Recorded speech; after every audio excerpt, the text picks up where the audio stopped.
Hi, I'm Tony Constantine, an investment advisor representative with Lifemark Securities Corp. I'm surprised at how brilliant people can make some mistakes. Okay, of course, I'm referring to the financial crisis in Great Britain 2 weeks ago now. I'll explain. For the past 30 years, interest rates have been going down all over the world. Particularly after 2008 and the Great Recession, interest rates went down further than anybody has ever seen before. They went down to near zero, and in some cases, even below zero, into the negative territory, some places in the world. How that happens is beyond me, but it did happen. Anyway, bear in mind that when interest rates go down, pension liabilities go up. That places an imbalance on the books of pension plans all over the world. Well, what the wizards of finance figured out was that if they could borrow money here, put 10% into these investments that pay when interest rates go down, and then they could take the other 90% and put into other investments, they can get reward without taking any risk. And they ran the numbers for 30 years, the whole time interest rates were going down.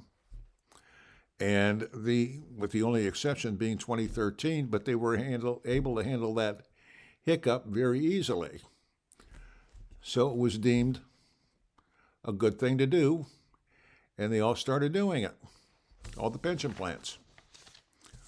Well, then we had the pandemic.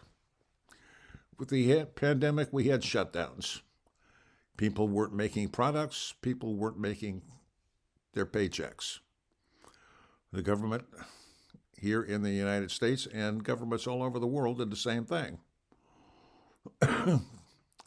They gave relief to their citizens. So as the pandemic eased off, the citizens had cash in hand and went out to buy. Well, there were shortages because companies had been shut down, so there wasn't as many things to buy as there had been, so that we had the situation where we had more dollars competing for fewer goods and services. Well, that's a recipe for inflation, and it hit.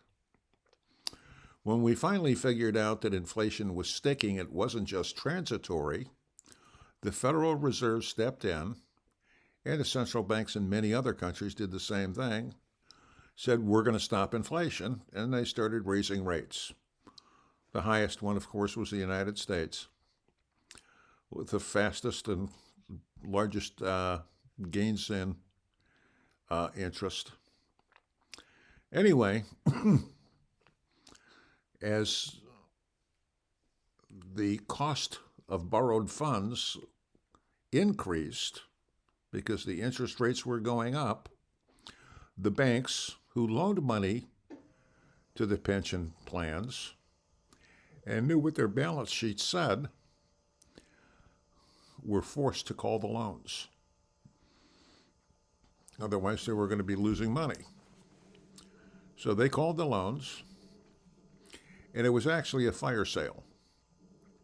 They forced the pension funds to sell their bonds at a time when the market was going down, and even for the bonds, interest rates were going up, so the bonds were worth less.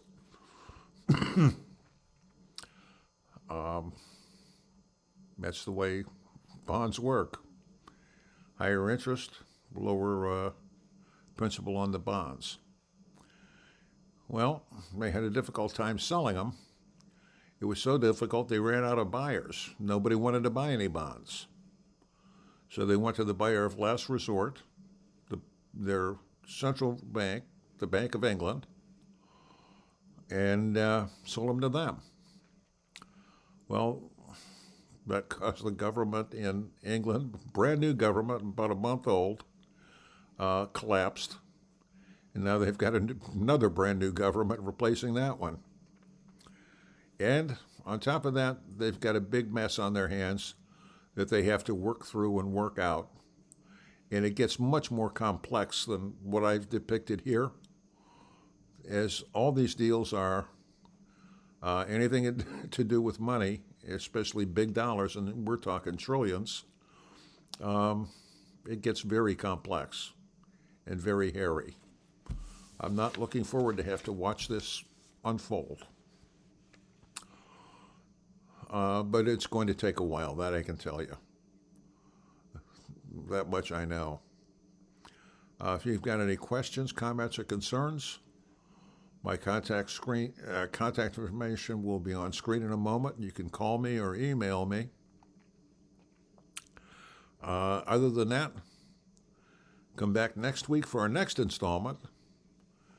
Until then, make every day a great day. Bye now.